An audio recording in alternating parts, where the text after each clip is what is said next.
guys, so one of the really important parts of teaching any dog is being able to effectively communicate what exactly it is that you want. For me, my favorite tool is to use a marker. So I personally use a clicker like this, and it just sounds like this. And what it is, it's a really precise sound that tells the dog the moment that they did the right thing. I always like to compare it to, think back if you've ever done a sport or anything, think back to your favorite coach that you ever had. One thing that I really like about what coaches do is that they provide feedback immediately.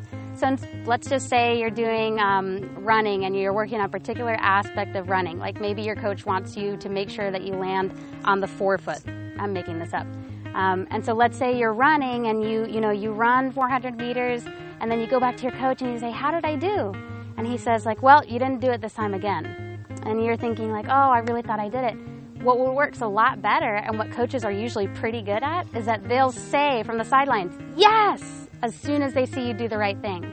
That immediate feedback and the moment that you did the right thing is so important for learning, particularly when we're limited with dogs in our ability to communicate with them. We don't use the same language that dogs use, and so we're going to use a clicker or marker word like good, something like that, or yes. Anything like that that we're going to teach the dog means that is exactly what I was looking for.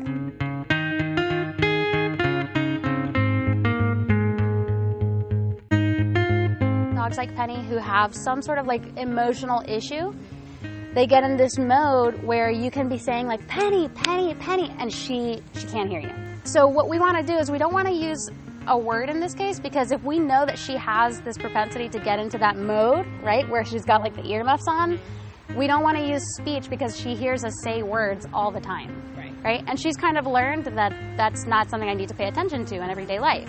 So the reason we use the clicker, and it just looks like this, I've got two so we can both, you both can practice with it.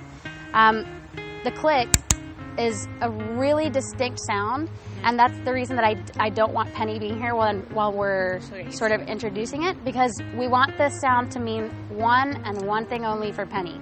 I did something good and a treat is coming. Okay.